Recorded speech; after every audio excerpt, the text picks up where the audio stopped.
Lord Talonneau monte sans y être invité et va essayer d'interroger les marins au nom de son syndicat, l'ITF. C'est parti. Hello. Bonjour. Bonjour. Je suis de l'ITF. Yes, ITF. ITF, oui.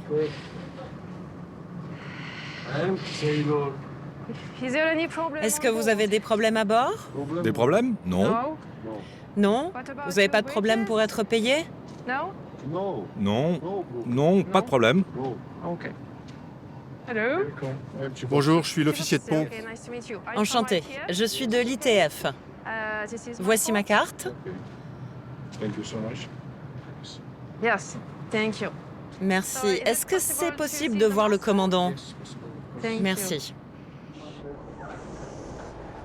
Son premier objectif, c'est de vérifier que l'équipage est bien déclaré. Donc là, c'est la liste d'équipage. Comme souvent, les marins viennent du monde entier.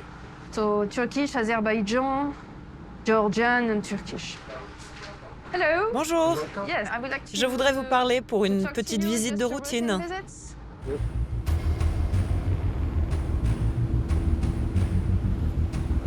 Canal de Suez en Égypte. Le royaume des mastodontes des mers. Ici transitent chaque jour près de 100 cargos, chargés de marchandises à destination du monde entier. 7 employés du canal, un as du pilotage, les guident pour éviter les accidents. Le passage, étroit, est très risqué pour ces géants d'acier de plusieurs centaines de mètres de long. Nous sommes là pour aider chaque équipage qui traverse le canal à le faire en toute sécurité, pour leur porter secours. Le canal de Suez est une artère indispensable pour assurer le transport des marchandises et les échanges commerciaux, tout cela en un temps record.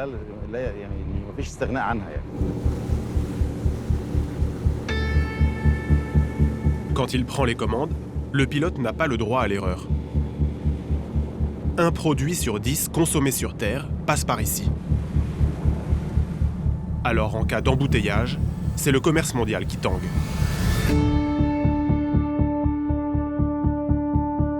Comme il y a un an, cette incroyable image a fait le tour du monde. Celle de l'Ever Given. Le navire de 400 mètres de long s'est échoué en plein milieu du canal. Comment débloquer ce porte-conteneurs géant immobilisé en travers du canal de Suez? 200 porte-conteneurs remplis de marchandises attendent leur tour pour emprunter le canal. Le cargo coincé bloque chaque jour l'équivalent de 8 milliards d'euros de marchandises. Pendant les 6 jours où le cargo Ever Given a bloqué le canal de Suez, le commerce international a été complètement bouleversé. Les prix ont augmenté partout.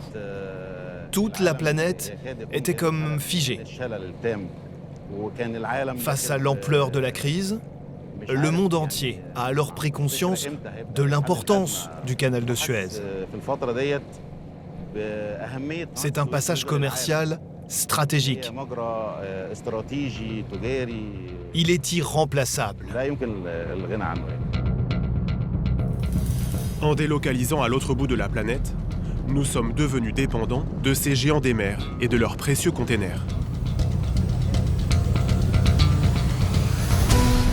Sans trafic maritime, plus de vêtements, plus de chaussures, plus d'ordinateurs. 85% de ce que nous consommons arrive par bateau. Sur ce navire, je transporte l'équivalent de 150 supermarchés. Mais depuis la pandémie, les tarifs du transport maritime ont explosé. Les compagnies maximisent leurs profits et ce sont les consommateurs qui payent l'addition. Voilà, encore un client qui nous appelle pour une dispo d'un produit. On prend la commande, on ne sait pas quand c'est qu'on va le recevoir. Pourquoi autant de pénuries? Que se passe-t-il dans le monde si secret des armateurs? Pollution, course au profit, salariés au rabais. C'est des gens qui vont faire 70 heures par semaine et qui vont travailler 7 jours sur 7. C'est incroyable quand même de ne pas payer les gens, de ne pas les nourrir, de les traiter comme des chiens, quoi. Nous avons découvert un univers opaque qui obéit à ses propres règles. Ils ont peur de mettre fin aux privilèges d'un secteur extrêmement puissant.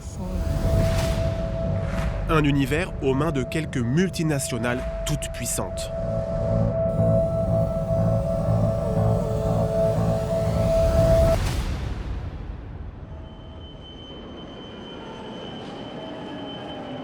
À Rotterdam, le plus grand port européen. Le Danois Maersk, deuxième armateur au monde, a accepté de nous accueillir à bord d'un de ses bateaux. Uniquement à quai à cause de l'épidémie de Covid. Comment allez-vous? Je vais bien. Bienvenue à bord. C'est énorme ici. Oui, c'est un gros bébé. Lors de sa mise à l'eau il y a près de 10 ans, ce navire était le plus gros porte-container au monde. À la passerelle, son capitaine doit appareiller dans quelques heures pour l'Asie. Le cargo est en plein chargement. Dans ces containers, des médicaments, des parfums ou encore des pièces détachées. Ce navire reste l'un des plus grands que vous verrez en circulation de nos jours. Il est aussi long que 4 terrains de football. Au total, nous pouvons transporter 18 340 containers. Vous pourriez prendre 150 supermarchés, les vider entièrement et les remplir d'un seul coup avec ce que transporte ce navire. Ça vous donne une idée de tout ce qu'on transporte à bord. Imaginez, avec ses 400 mètres de long, ce géant des mers est plus grand que la Tour Eiffel. Et sa hauteur atteint celle d'un immeuble de 17 étages.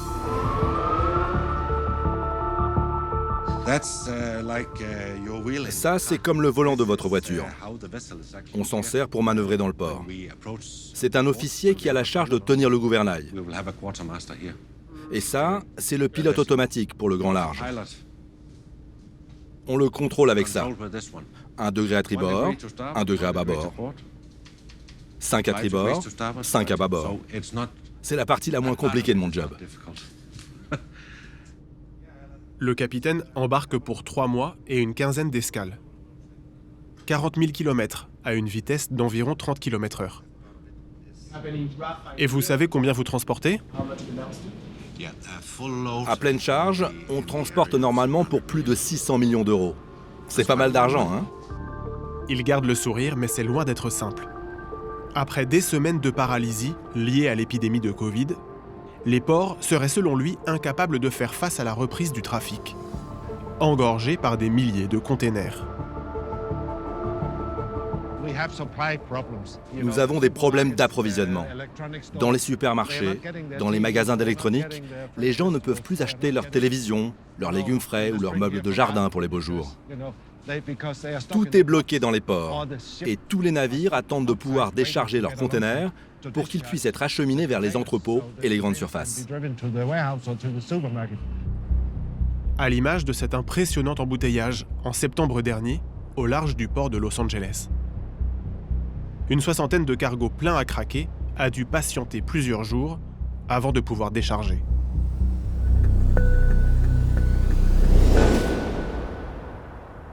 À l'autre bout de la chaîne, forcément, c'est l'effet domino.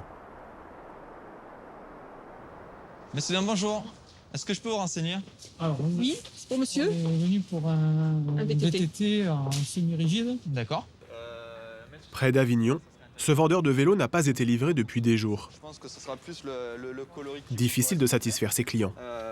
Mais je l'ai en taille M. C'est pas en taille.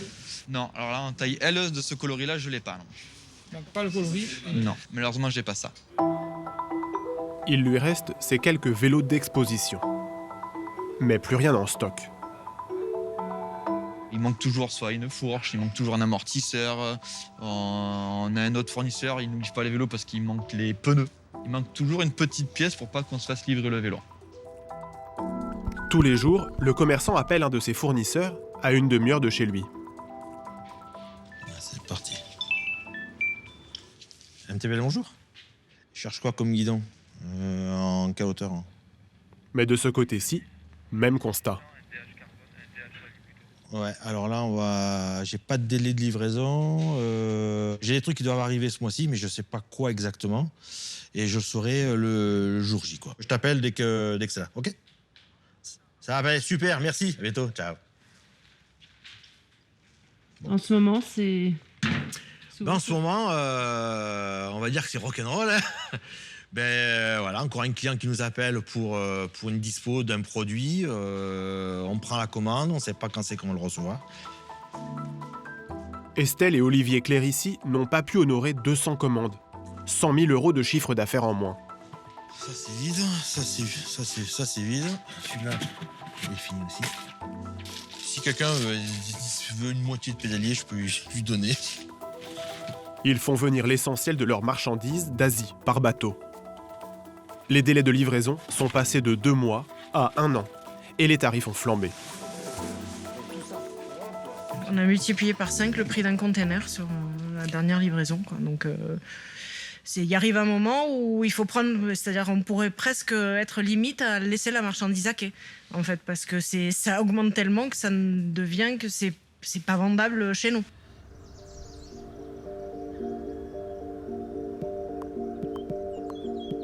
La situation est tout aussi critique pour ceux qui ont besoin d'exporter pour vivre. Comme ici, au cœur des champs normands, du pays de Caux. Léa Roussino est négociante en pommes de terre. Elle vend les récoltes des agriculteurs dans le monde entier. On travaille beaucoup à l'export. On exporte entre 4 000 et 5 000 tonnes de pommes de terre qui sont produites par des producteurs de plants. Mais depuis quelques mois, son entreprise n'arrive plus à exporter. Il n'y a plus aucun container disponible sur les cargos. On est clairement en flux tendu jusqu'à ce que le container soit dans la ferme, effectivement en train de charger. Il y a toujours le risque que ce soit annulé. On est complètement tributaire des compagnies maritimes et franchement, c'est assez frustrant. Ouais. Bonjour Jean. Bonjour. Ça va? Oui, ça va, oui. Tiens. Jean Monen est d'origine néerlandaise. Mais c'est la campagne française qu'il a choisie pour faire pousser ses pommes de terre. Cette récolte devait partir vers le Moyen-Orient, mais le chargement a été annulé. C'est du plan de pommes de terre qui aurait dû partir du coup pour l'Égypte en partie. En fait, on n'a pas trouvé les containers, donc on n'a pas pu charger pour l'Égypte. On a du mal à comprendre, quoi. Pourquoi, de tout d'un seul coup, on a autant de mal à avoir de conteneurs? Ils sont bien quelque part, ils n'ont pas fondu.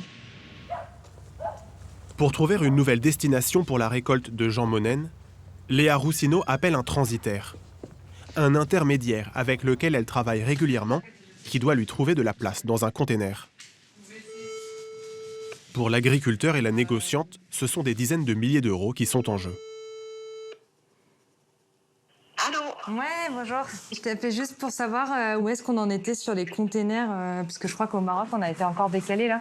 Alors, effectivement, il y a encore du retard d'annoncer et on peut vraiment rien garantir à cette heure. Et c'est quoi, c'est le bateau qui passe pas ou enfin...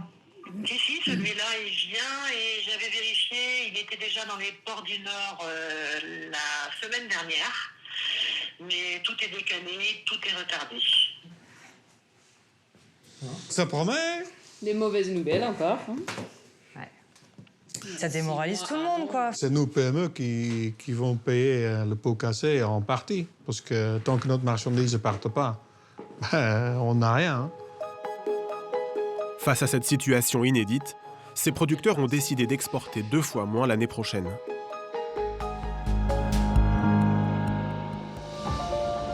Où sont donc les containers? Est-ce vraiment la faute de la pandémie? Ou les grandes compagnies profiteraient-elles de la situation? Il y a quelques mois, le chantre des prix bas, Michel-Édouard Leclerc, s'interrogeait chez nos confrères de Télématin. Moi, je ne comprends pas. Je ne comprends pas où sont passés tous les containers. Je comprends qu'il y a des désorganisations, mais je pense qu'on nous flambe là, le truc. Et donc, autant... je pense qu'il faudrait qu'il y ait une commission d'enquête parlementaire ou une mission d'information parlementaire qui fasse le point sur les vraies hausses qu'on nous propose. Dans sa ligne de mire, les armateurs. 83% du transport maritime mondial est entre les mains de 9 groupes ultra puissants.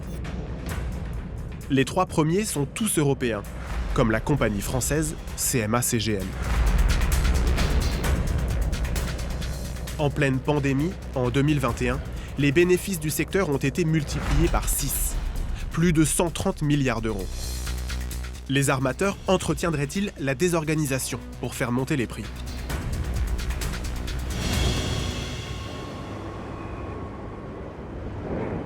Au port de Hambourg, le 3e d'Europe. Le directeur se pose clairement la question. D'ici, vous avez vraiment la plus belle vue sur le port d'Hambourg. Et n'hésite pas à pointer la responsabilité des compagnies maritimes dans l'engorgement de son site.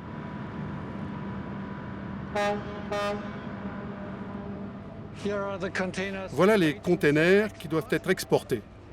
Ils attendent les bateaux pour être envoyés en Asie, aux États-Unis, en Afrique, tout autour du monde. Si ces containers pleins de marchandises s'accumulent, c'est parce que, selon lui, les cargos ne viennent tout simplement pas les chercher le jour prévu. Plus de 50% des navires sont en retard. Et ça perturbe toute la chaîne logistique. C'est un problème. Nous ne sommes pas responsables des retards des navires. Je pense que les armateurs refusent de reconnaître leurs propres responsabilités. Ils veulent faire porter l'attention sur les ports et la détourner des compagnies. Ces retards sont-ils intentionnels ?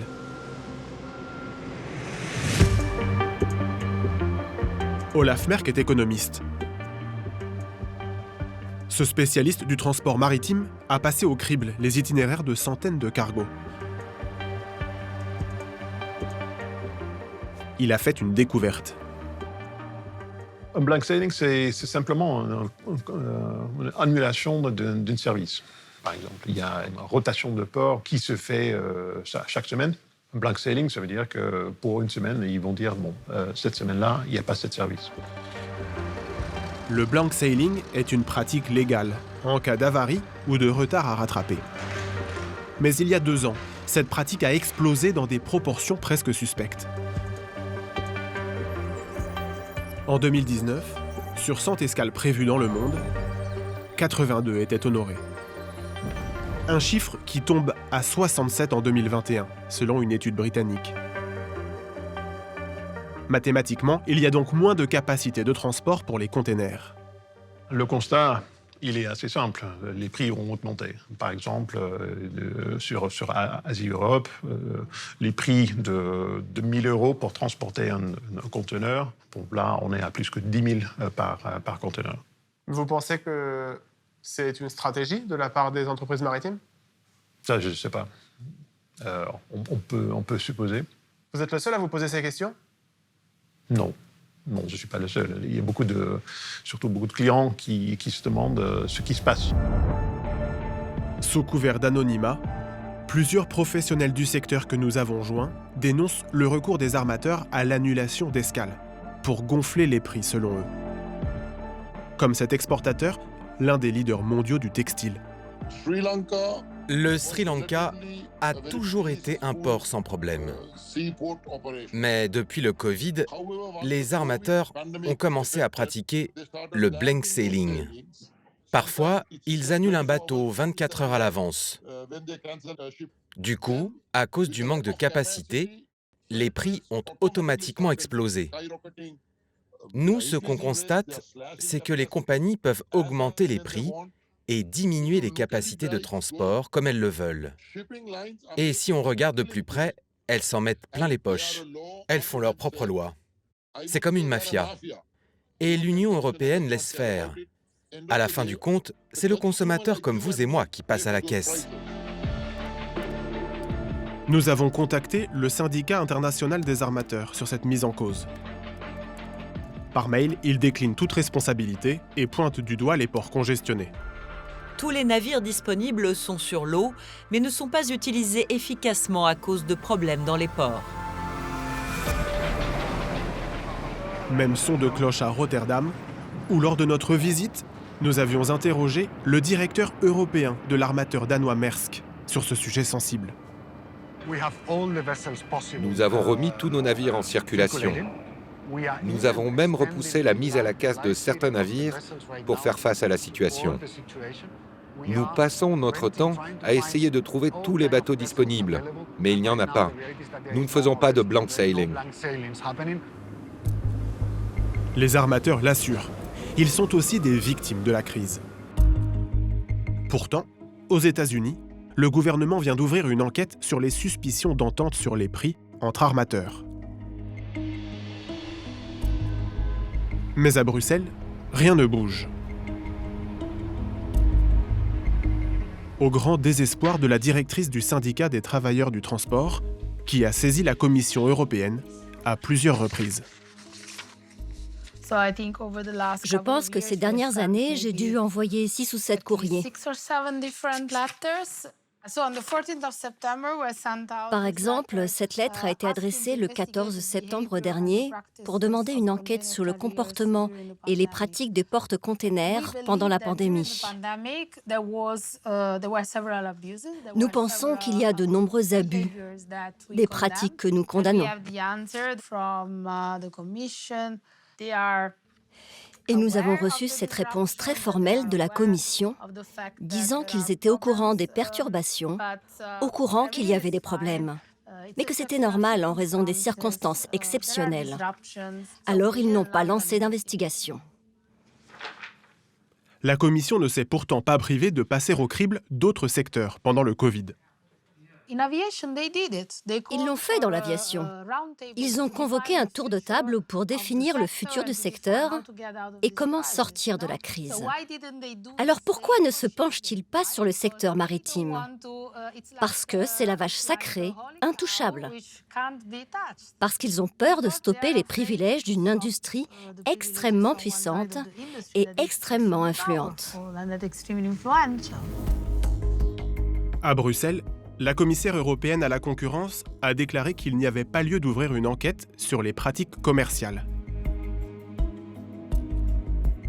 Ce secteur, très puissant, bénéficierait-il d'un manque de contrôle de la part des autorités, notamment quand il s'agit des conditions de travail des équipages?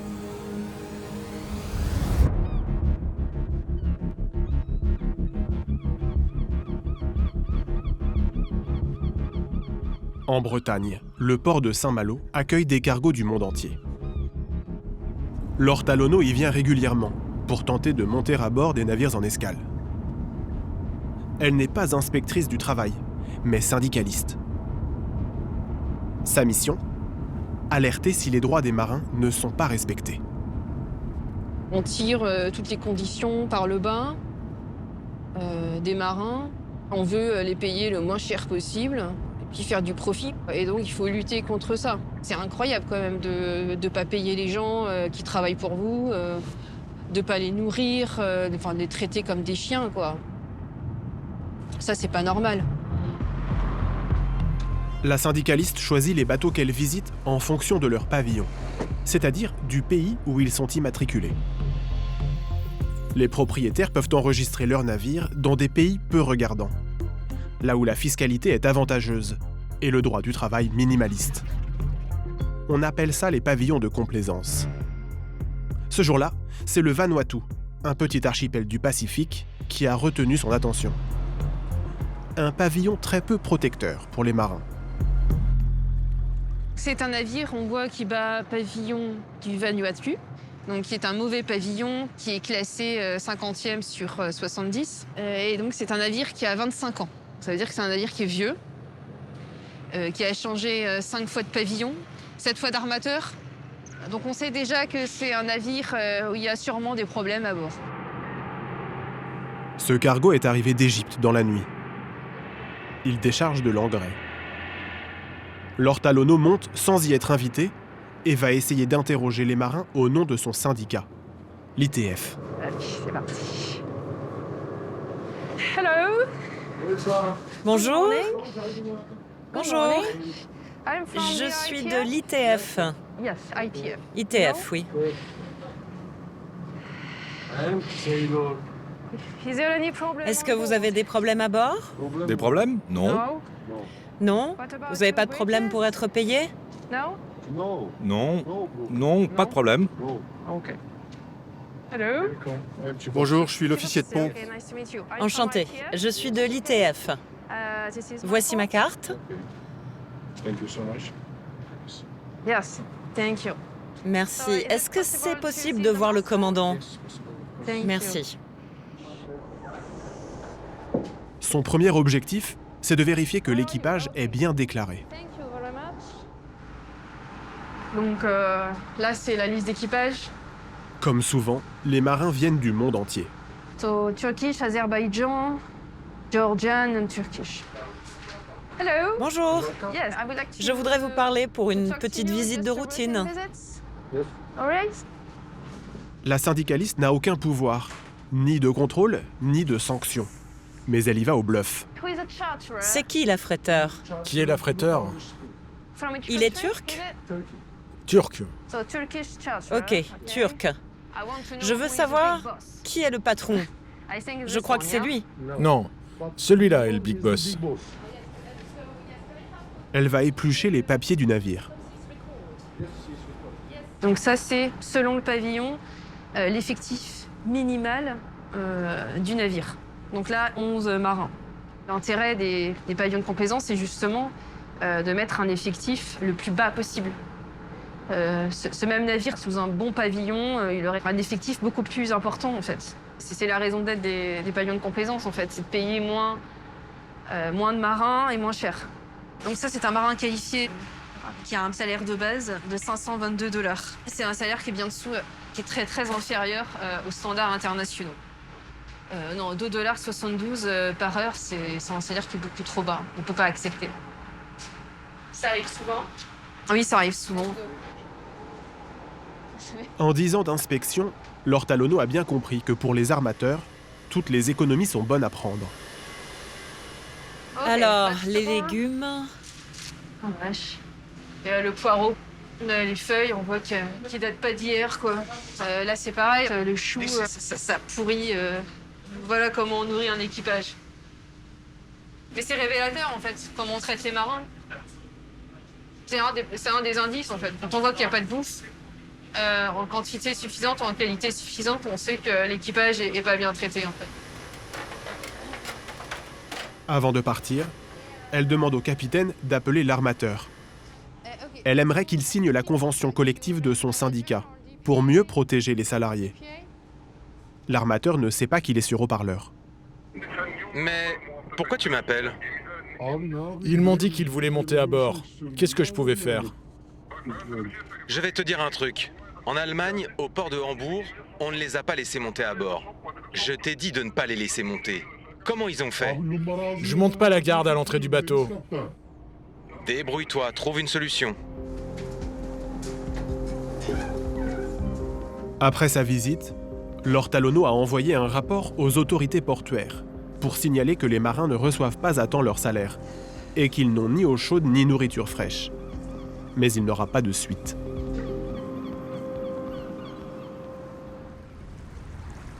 Des salariés mal payés et parfois pas payés du tout.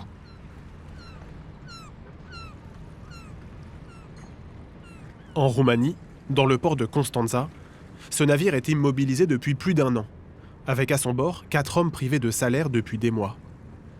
Une situation ubuesque qui concerne actuellement environ 250 équipages dans le monde. Ce syndicaliste roumain vient régulièrement les ravitailler gratuitement. Un mois de provisions très attendu. Salut, capitaine. Comment allez-vous? J'ai apporté un peu de nourriture. Salut.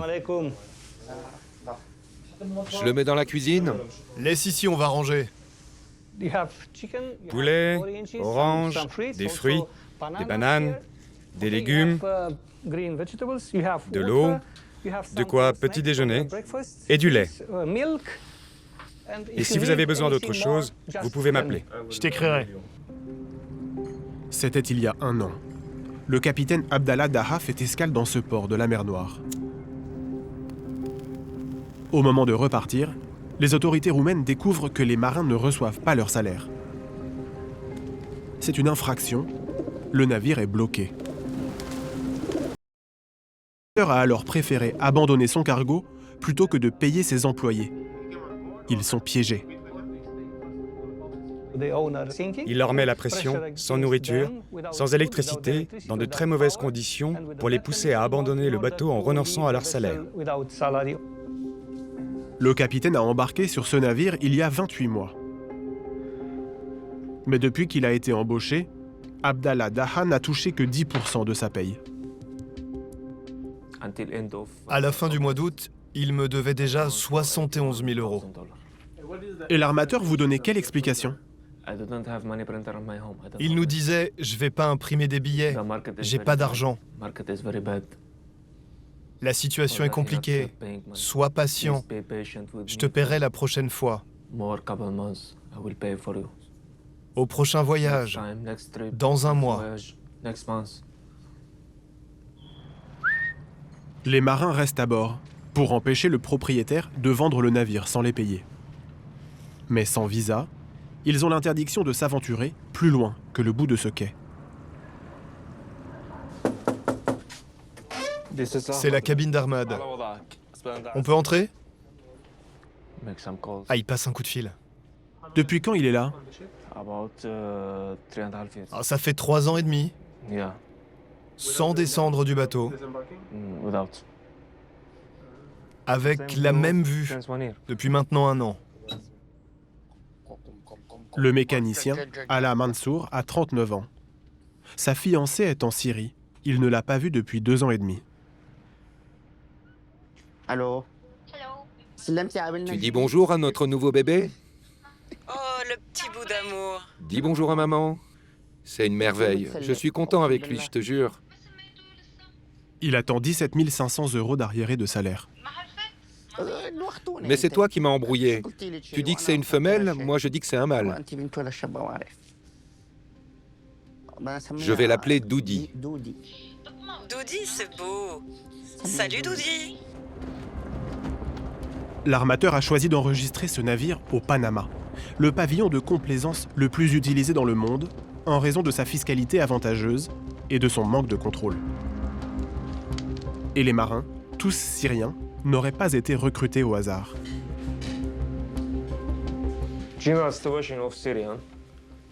En raison de la situation syrienne, quelques armateurs, les plus mauvais, profitent de la situation. Ils nous donnent des salaires plus bas, ils ne nous protègent pas. Parce qu'ils savent que vous ne pouvez pas rentrer chez vous ? On ne peut pas rentrer. Personne ne nous soutient. Et ils le savent. Les marins attendent une décision de la justice roumaine qui tarde à venir. Le nombre d'équipages bloqués dans le monde a doublé en 2021. Des pratiques d'armateurs low cost. Mais qu'en est-il des grandes compagnies ? De nos fleurons nationaux comme CMA-CGM, le géant français du transport maritime. Ce porte-drapeau de la France, courtisé par les gouvernements successifs, a-t-il des pratiques plus responsables ? Parmi la flotte de plus de 500 navires revendiqués par CMA-CGM, elle n'a pu nous confirmer que 28 pavillons français, soit seulement 5%. Et même cela bénéficie d'un régime dérogatoire avantageux. Nous sommes au port du Havre. Simon Clovis a été officier pendant 11 ans, sur les navires de la CMA-CGM. Cela fait 6 ans qu'il a débarqué. Aujourd'hui, représentant syndical, il dénonce le régime privilégié dont bénéficient les cargos au long cours français. Ils ont le droit d'embaucher des marins de toutes les nationalités. Une seule condition, conserver un nombre minimum de salariés européens, toujours minoritaires. Au niveau salarial, c'est sans commune mesure. Vous imaginez bien qu'aujourd'hui, voilà, un matelot birman, il va avoir un salaire de base largement en dessous du SMIC pour faire largement plus que 35 heures par semaine. Et sans toute la protection sociale à la française. Et pour autant, ça se passe sur des navires qui battent pavillon bleu, blanc, rouge. Sur quelque part un petit morceau du territoire français, où la réglementation française s'applique. Nous avons réussi à nous procurer la grille de salaire applicable aux marins philippins à la CMA-CGM. Elle date de janvier 2022. Le salaire minimum garanti pour un OS, le matelot le moins qualifié, est de 965 $, soit 850 € par mois. À raison de 65 heures de travail par semaine, cela fait 3,25 € de l'heure. 30% du SMIC horaire français. Un tarif imbattable. Pendant des mois, nous avons demandé à la CMA-CGM de pouvoir filmer sur un de ses navires. La compagnie a refusé, elle préfère rester discrète. Même cet officier, toujours en poste, a voulu témoigner anonymement, par peur des représailles. Selon lui, son employeur, détenu par l'une des plus grandes fortunes de France, se servirait des hommes pour maximiser ses gains. Le choix des nationalités se fait aussi en fonction du contexte économique et politique. Il y a quelques années, quand le bloc de l'Est s'est ouvert, on a employé beaucoup de Roumains. Et puis la Roumanie est rentrée dans l'Europe et économiquement, c'était plus viable. Pour l'armateur, ça valait plus le coup. Il y a des changements réguliers en fonction, c'est innommable ce que je veux dire, mais en fonction des cours, du prix de la main-d'œuvre. Les Philippins ont été très demandés dans le milieu maritime et il n'y a plus assez de personnel philippin pour répondre à la demande. Donc on s'est orienté vers d'autres pays, la Birmanie, la Chine, l'Amérique du Sud, là où il y a de la main-d'œuvre disponible. C'est une course à la rentabilité.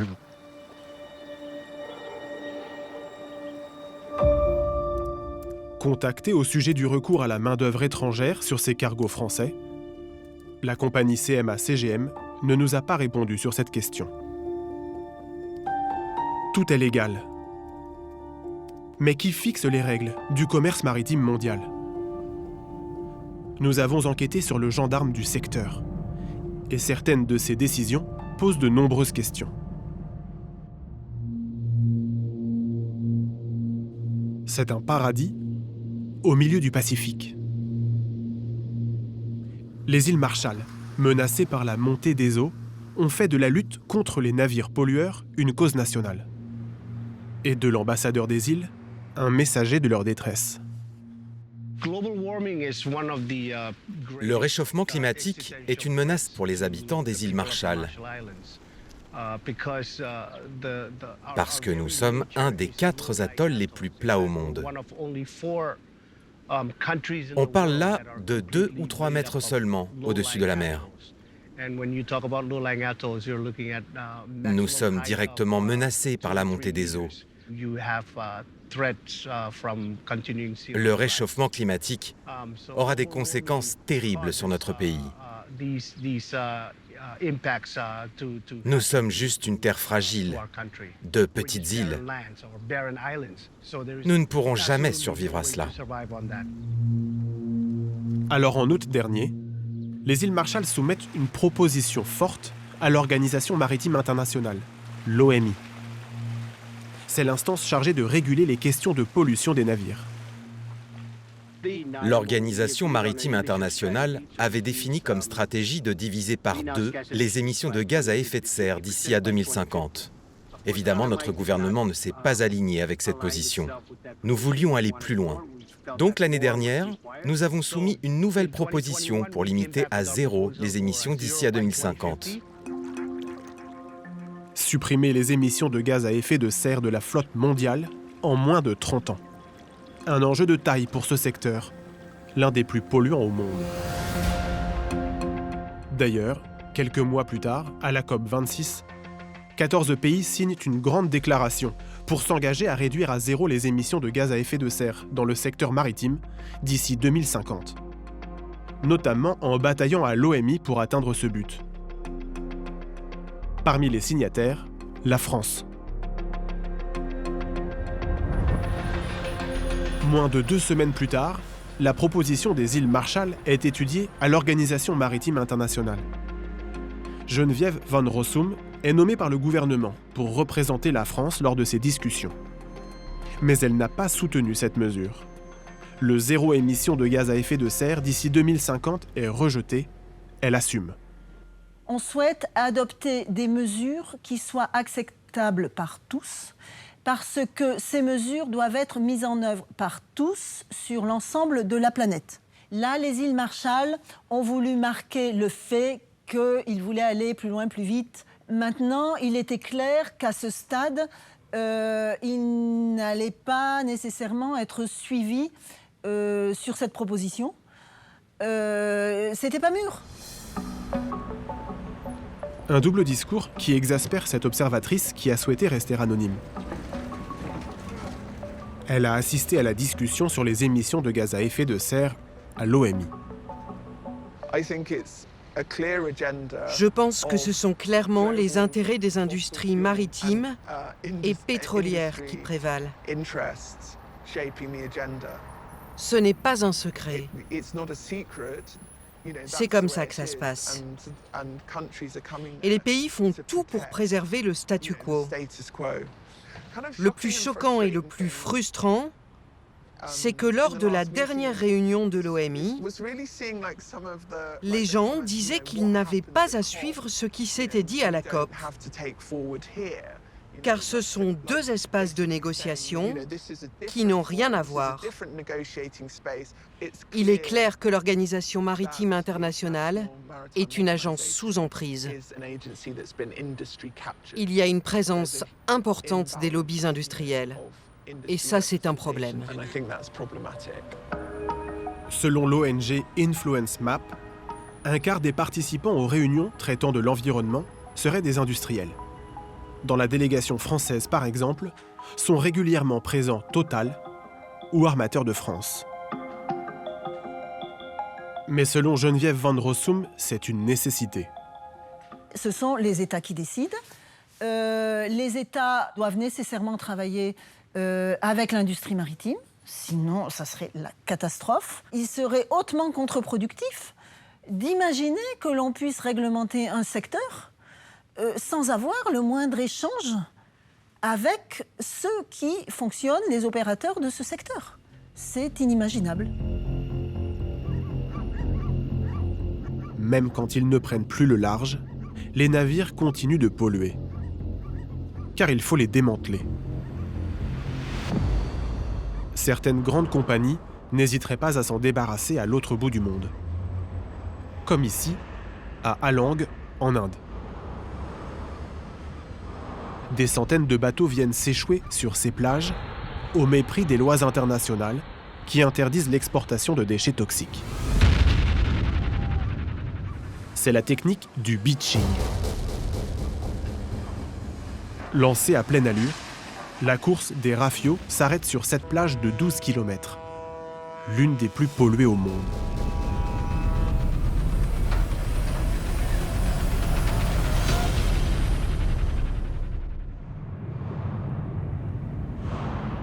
Cela fait 10 ans que Rohit Sharma enquête sur cette industrie qui utilise sa région comme une immense décharge à ciel ouvert. Les bateaux proviennent des États-Unis, du Danemark, de la France, d'Allemagne et d'autres pays comme cela. Ils sont démantelés ici. Mais souvent, avant d'arriver chez nous, ils changent de pavillon. Et les règles qui s'appliquent dans les pays d'origine ne s'appliquent plus quand ils arrivent ici. C'est un énorme business. Ces gens font des profits colossaux. Cela se fait au détriment de la population locale. Cela provoque de la pollution et détruit les ressources naturelles. C'est une décharge. Quand Rohit se déplace sur le terrain, il est particulièrement vigilant. Ici, l'environnement n'est pas une cause très populaire. Ne sors pas de la voiture, ne sors pas. Regarde. Il a déjà été arrêté par la police locale. Alors que nous souhaitons discuter avec des ouvriers, il aperçoit une personne qui semble filmer avec son téléphone portable. Nous devons repartir immédiatement. Je ne peux pas descendre de la voiture pour parler avec les ouvriers. Si je sors de la voiture, je risque ma vie. Difficile de savoir dans quelles conditions sont démantelés les bateaux et dans quelles conditions travaillent ces ouvriers. Partout, la sécurité veille et les autorités locales ont refusé notre demande de tournage. Alors nous avons infiltré un chantier avec une caméra cachée. En prétendant être à la recherche d'un emploi, notre journaliste a réussi à tromper la sécurité. Il part à la rencontre des travailleurs.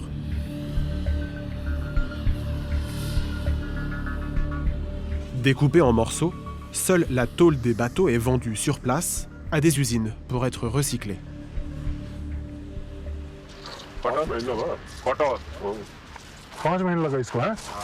Ce bateau, ça nous a pris 5 mois pour le désosser. Ça va prendre encore 1 mois pour finir. Il nous reste cette grande tour à faire tomber. Et puis c'est tout. Et les déchets qui viennent du bateau, où vont-ils? La mer est tellement grande, tout ce qui est liquide part dans la mer. Ça fait 30 ans que ça dure, depuis l'apparition des chantiers. 30 ans que la mer avale les liquides toxiques. Mais selon les ouvriers, les entreprises ne s'embarrasseraient pas non plus des déchets solides. Impossible à recycler. Et que se passe-t-il avec les déchets solides? Ils sont enfouis dans le sol, dans de grands trous. Tout ce qui n'est pas revendu serait brûlé et enfoui ici, sur des kilomètres à la ronde. Les habitants des villages à proximité s'inquiètent de la pollution et de ses conséquences pour leur santé. Chaque année, Rohit fait le tour des villages pour tester la qualité de l'eau. Il revient dans le village de Jaspara, à quelques kilomètres des chantiers navals, pour faire de nouveaux prélèvements. Comment tu t'appelles? Je m'appelle Sapna. Et comment est la qualité de l'eau ici? Elle est mauvaise, on ne peut pas la boire. D'accord. On est venu pour contrôler la qualité de l'eau. On va faire des prélèvements. Quand avez-vous arrêté de boire l'eau? Cela fait 6 ans que nous avons arrêté. Et tous les animaux, ils boivent cette eau? Non, ils ne la boivent pas non plus. Pourquoi? Parce qu'ils tombaient tous malades eux aussi. Alors j'ai arrêté de leur donner cette eau. Je peux faire un prélèvement?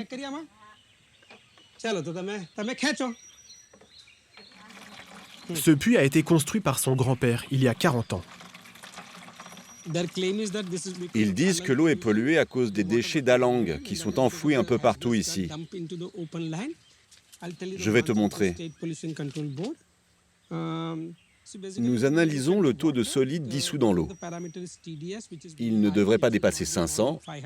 Ici, il est à 1820. C'est beaucoup. Et si on cherchait des métaux lourds, c'est certain qu'on en trouverait. Ici, tous sont persuadés que leurs maladies sont liées à la pollution des chantiers.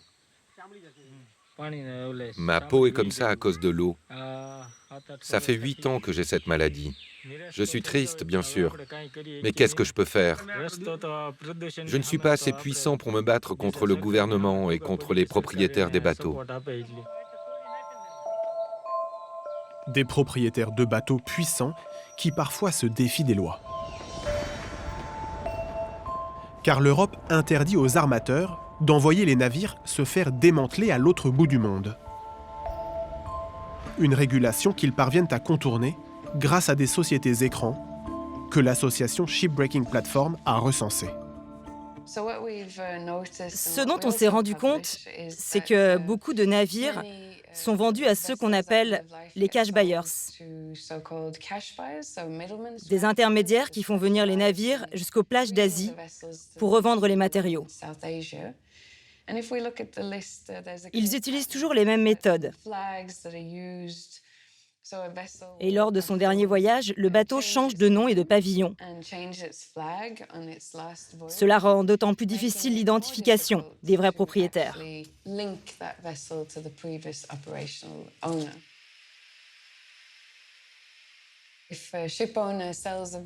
Si les armateurs vendent à des intermédiaires en Asie, ils vont gagner entre 9 et 12 millions de dollars.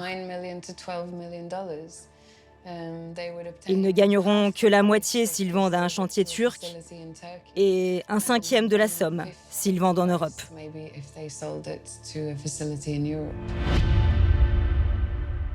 Dans la liste de shipbreaking platforms apparaît la compagnie Maersk. Depuis 2017, 12 bateaux auraient été envoyés à Alang par le géant danois. L'an passé, 2 navires. L'un en février, l'autre en mars.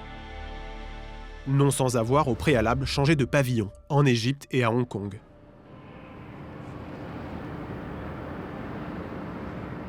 D'ailleurs, l'attaché de presse de la compagnie ne nie pas la présence de Maersk sur les chantiers indiens, tout en mettant en avant les bonnes pratiques de sa société.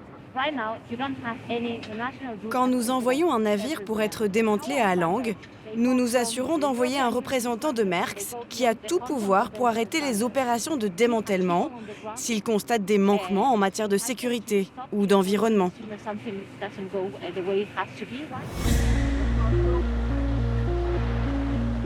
Lors de notre visite à Alang, nous avons réussi à avoir accès à un autre chantier de démantèlement, qui a accueilli les navires du Danois en 2016, selon Shipbreaking Platform. À en croire ce manager, la sécurité serait loin d'être une priorité ici. Vous parlez de blessés, mais ici, on meurt. Les gens meurent sur ce chantier ? Il y a tout juste 4 jours. Par exemple, un des ouvriers est tombé du bateau. Il est entre la vie et la mort. Sa famille devrait recevoir 7 000 € quand il mourra. Depuis que je travaille ici, ça fait 20 ans. J'ai vu 300 ou 400 personnes mourir sur les chantiers de démantèlement des bateaux. Le transport maritime poursuit sa croissance. Les 3 plus grands armateurs mondiaux ont annoncé en 2021 avoir commandé une trentaine de porte-containers.